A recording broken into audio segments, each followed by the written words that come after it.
Hey, it's Matt here from Music Speaks, and today I'm honoured to be speaking with Joe from Patent Pending, or as we say over here, Patent Pending. But hey, that's me. How are you? How are you?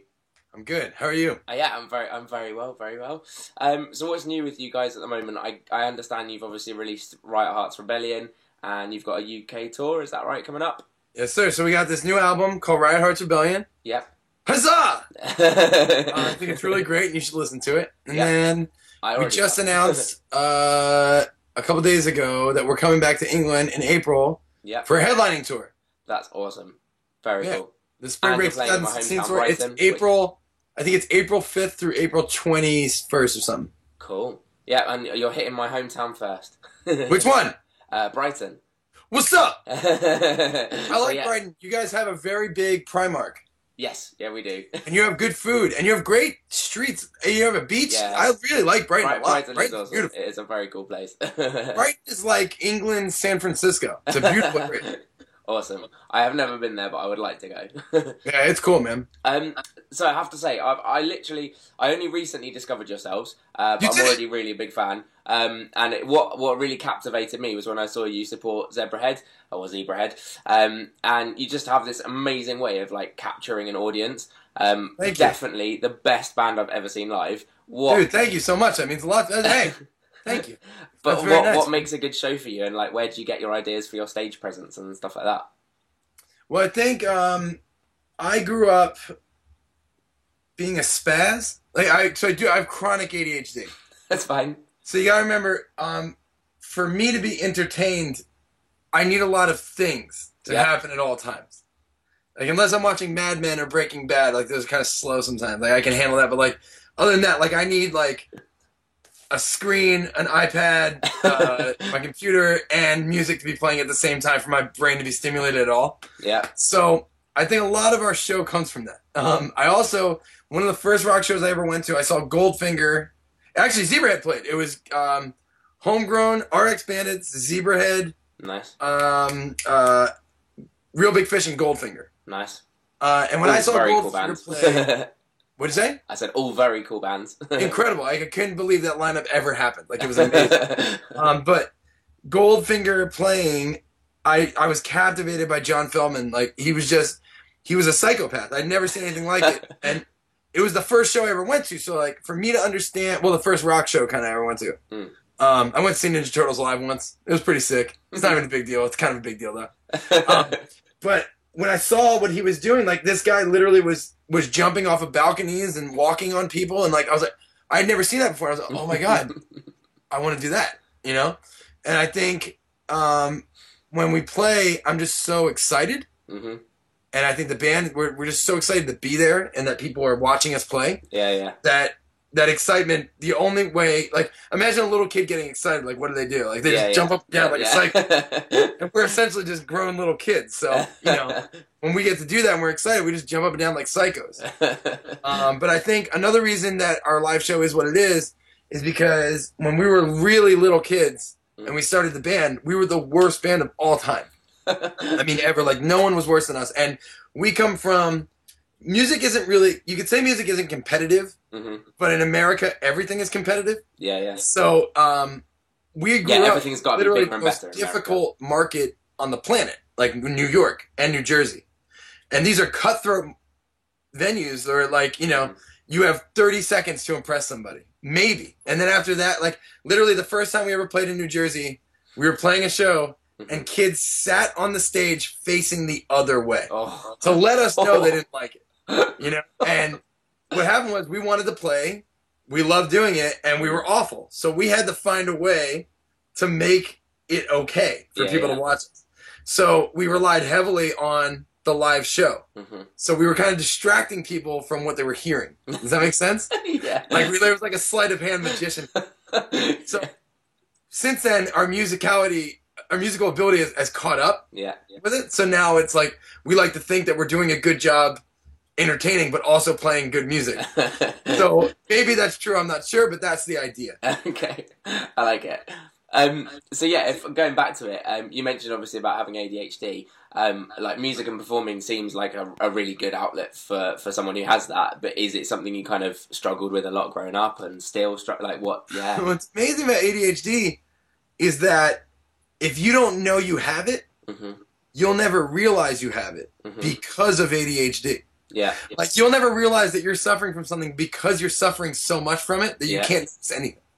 So my entire childhood and high school time was spent distracting myself from anything I was supposed to be doing.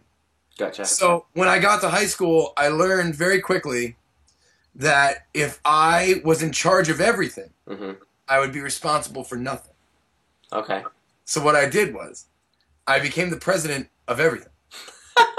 So I became the president of my class, the president of the school, the president of the physical education club, the president of the Students Against Drunk Driving club. So I'd never played chess in my entire life. I was president of the chess club until the guy who ran it figured out I didn't know how to play chess and he kicked me out. Nice. Like I was the president of stuff I had nothing to do with. So that way, every time I got to class, because I never cut class, I was a good kid, but I also never went to class because I was kind of an asshole. I realized that if I went to the teacher, it was like, I have to do something for home ec club right now. The teacher would be like, okay, go do it. And I didn't have to go to class. Does that make sense? Yeah. So I did struggle with ADHD, but I didn't know I was struggling with it. It's more like I thrived with ADHD because I was able to have these outlandish reasons why I couldn't be responsible. Yeah. No, I think it's awesome that like you're so open about it and everything. I'm a teacher in the day, so I work with kids who have ADHD, and I think it's awesome that you're doing something amazing with it. And yeah, it's awesome. It's important that people get diagnosed for it. It really is. Like I can't tell you, before I was taking Ritalin, I was like 80 pounds overweight, unhappy with myself, and frustrated I didn't get any work done, and blah blah blah. Until I realized like maybe I should get checked out for this. And then once I got checked out for it, I was able to take control of my life. Like I was able to. The reason I went is because I got scared. I'd wake up at like 1 PM because I would distract myself from going to sleep until like 6 o'clock in the morning every night. So it was a miserable life to live. Like, I was doing nothing. I was a load of garbage, like basically. So I'd wake up at 1, and the last week before I got diagnosed, I would sit in my chair to do some work. And I'd like kind of look up at the ceiling fan. And then when I realized I was doing it, I'd go, well, why am I doing that? I'd look down and it would be 4 o'clock. Like I was losing hours. I was losing chunks of days. I didn't even realize, I wasn't watching TV. Can I curse here? Yeah, it's fine. I wasn't jerking off. I wasn't doing anything fun. Like I was just spacing out. You were just existing. Yeah, kind of. Barely. So I went and got checked out. And see, I lost my train of thought here. But either way, it was important to get checked out. And I guess what you were saying was it's important to talk about it. Yeah. Once you realize that you have it, and you get medicated for it, you can really change your life. And I think that's actually right when our band started to make some headway. Like right at the same, if you look at the chronological, like our band existed for like 10 years, and then I started taking Ritalin, and then we went this way. And we, started to do things and make a difference in our own career and make headway in England and all over the world playing music. That's awesome. So after it's also funny because it's very difficult to be an adult in America and have a doctor that will prescribe you ADHD medicine. Oh, really? So I have to go to a doctor that only works with little kids. Ah, really? So when I get to the doctor's office, because you have to go and do these meetings every once in a while, literally there are like 7-year-olds in the lobby. And I see them doing stuff, and I'm like, oh my God, I'm basically a 7-year-old. And they're like, Joe, would you like a lollipop? Because they're playing Angry Birds on their phone. They're the magazines in the waiting room. They're playing with the blocks. And it's like, that's me. That's what I do.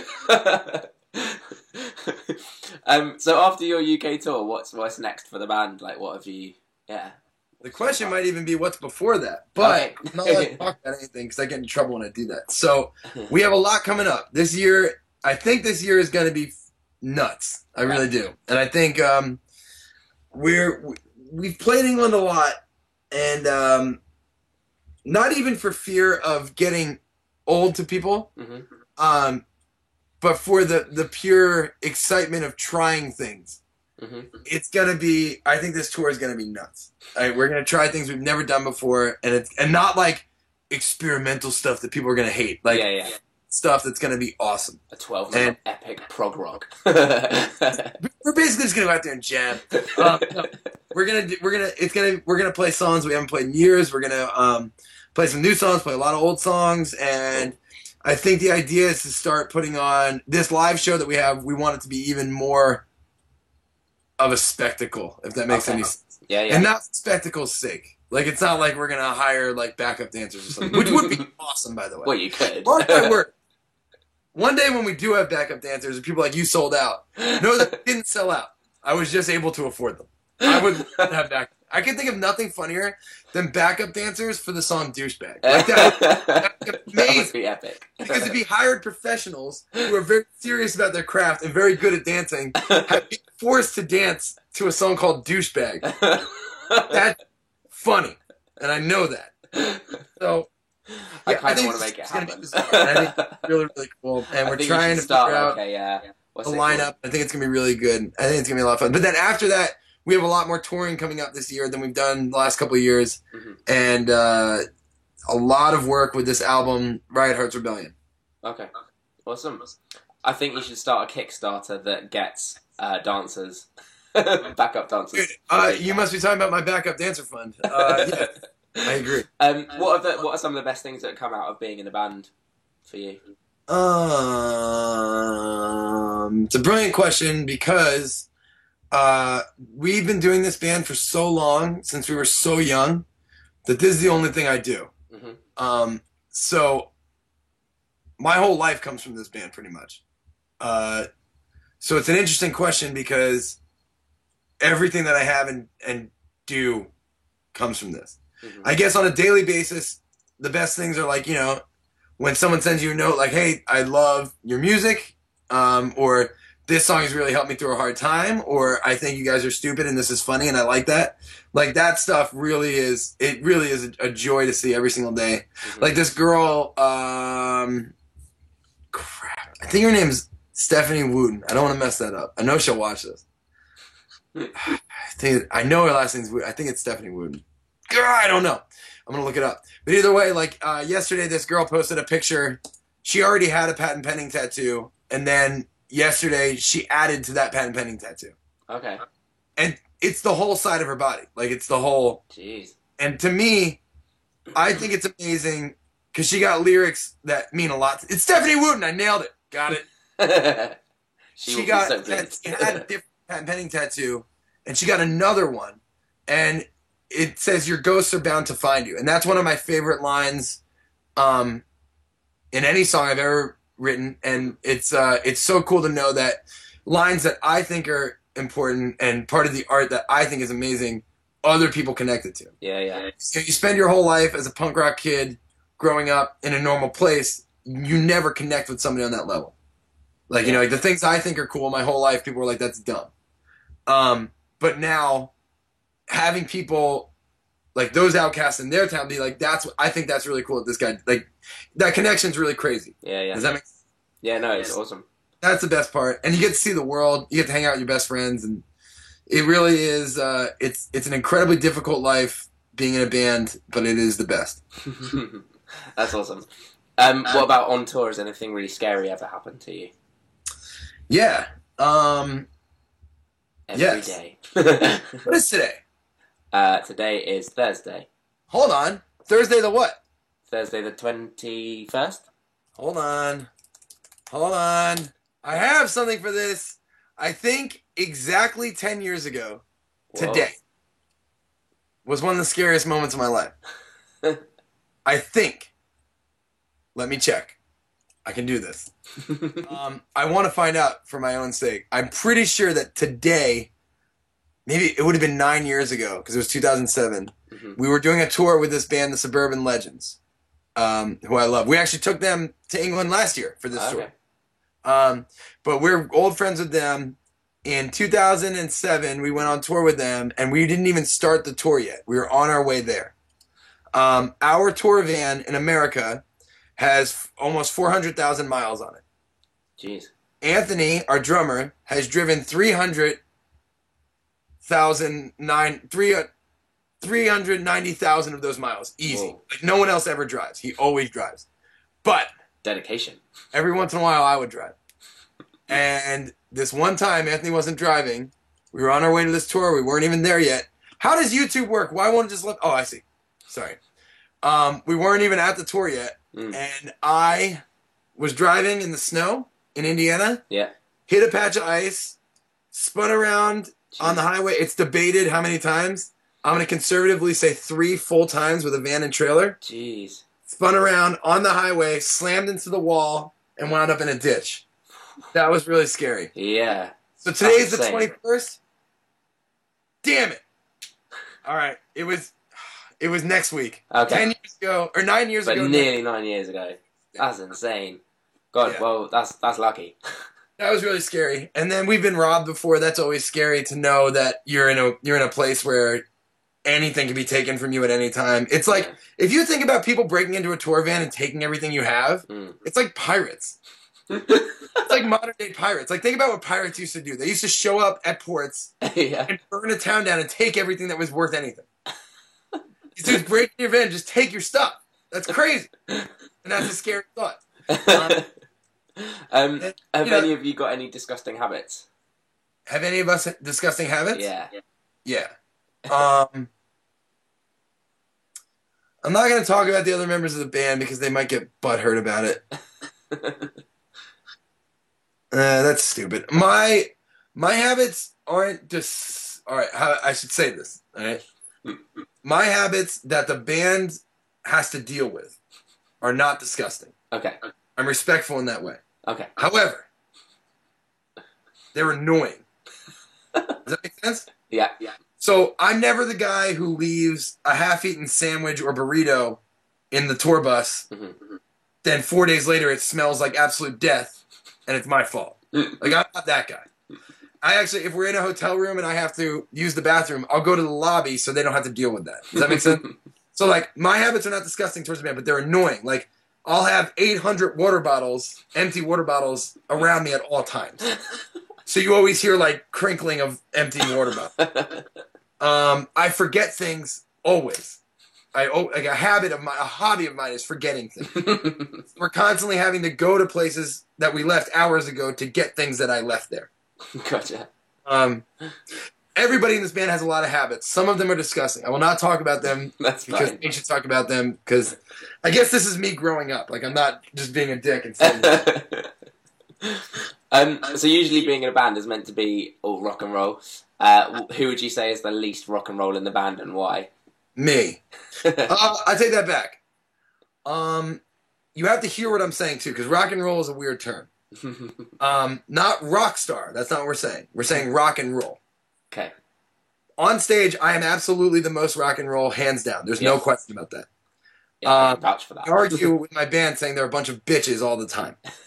Because if their monitors aren't just right, they can't themselves, or if something breaks, or if a photographer gets in the way for a second, or if there's a cable out of place, they are babies. And they can watch this. Guys, I've said it before to your face. I'm not talking behind your back. It's real life. It's real life. On stage, I am absolutely the most rock and roll because I don't give a shit. I don't care if I can hear myself. I don't care if there's lighting. I don't care about stage divers. I want them on stage. I don't care about photographers hanging from the rafters behind us taking pictures. I want anybody to do whatever they want for that hour and a half. I want it to be anarchy and chaos. That being said, the second we get off the stage, I am absolutely, positively, unequivocally the least rock and roll person on the planet Earth. No question. An after party is my worst nightmare. Like, the idea that people are like, hey, we're all going to come to where you live on this bus. Yeah. And we're all going to get hammered while you're trying to watch Friends. Like, that's my worst night. I hate that more than any. Like, on tours, I can't drink when we tour because when I get drunk, I yell. Okay. And the next day, I can't sing because I yelled so much. And I don't yell like mean. I yell like, guys, I think this is a great time we're having. And I yell like really loud. Like, I'll be like, Rob, you're my friend. Like, really loudly. So the next day I can't sing. So I can't drink on tour. So it's unfair in that. But I don't care. Like, I want people to hang out and party and have fun. The most rock and roll is Mark as far as, like, standard rock and roll after show stuff goes. Like, the second we're done playing, Mark will drink a lot of alcohol. Rob will drink a lot of alcohol. Corey will drink a lot of alcohol. The three of them are kind of like the three musketeers. Like Corey, Mark, and Rob on tours. They drink a lot after shows. Anthony gets drunk sneakily, just as much as they do. But if you don't pay attention, you won't notice it. So on stage, I'm the most rock and roll.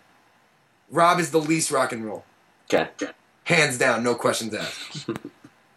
Close second, Mark. Off stage, the most rock and roll, Mark and Rob. Me, dead last, not rock and roll. What really grinds your gears? Within the band or in life? Anywhere. Racism. I hate it. I think it's dumb. Yeah. It really grinds my gears. I'm on you with that. That's not funny. That's just real life. Like that's as honest as I could possibly be. That's cool. Stupid things that grind my gears, right? Dumb things, are when I forget that I have delicious food in the refrigerator, and by the time I find it, it's expired. I'm saying this because it's fresh on my mind, because I found some unfresh food that I wanted to eat that I forgot about just now before this interview. I made these delicious little hamburgers, and I forgot I made them, and they're expired now, and I'm very upset about it. They're very, very good. Damn it. Grinds my gears. Is there anything other than music that you're really passionate about? Yes, a lot. Other than my family, obviously. Yeah. That's number one, always. But music, and then I love television on a level that is certifiable. Like, you have to... I should seek help. Like, it's a big problem. I used to be overweight, and one of the ways I lost weight was by only allowing myself to watch TV if I was on a treadmill or a Stairmaster. Okay. My level of TV watching did not go down. But I was so passionate about TV that I forced myself to lose weight. That's Does cool. that make sense? Yeah, that's cool. Passionate I am about TV. Nice. Really, the only reason that I'm in shape now is because of TV. Because I want to watch more TV. That's what this is all. My whole life, my entire life comes down to me wanting to watch more TV. You have to understand, like, if we're on tour, say we were the biggest band on the planet, right? Yeah. And we could be on tour 12 months of the year, comfortable, where we're making tons of money. We don't have to worry about anything. My wife, my kid, my dogs can come along because I have my own tour bus. The goal is to get that big, and you have to understand why. There's obviously, I want to share the art that I'm passionate about with people. Yeah. But I think underlying or maybe overlaying that is my passion for, if I had a tour bus to myself and I was wealthy enough to not have to worry about working other than being on stage, I could watch TV for 17 hours every single day. Do you understand that? Like, uninterrupted. And I'd be big enough, like, celebrity that no one could tell me no. Does that make sense? Yeah. Like, hey guys, tonight, if you want, you can come to my bus, where I will be marathoning Arrested Development for the next 4 days. Non-stop, 24 hours, it's happening the whole time. The only time I'll leave the bus is to play the show. That's the dream! That's insane, but I love it.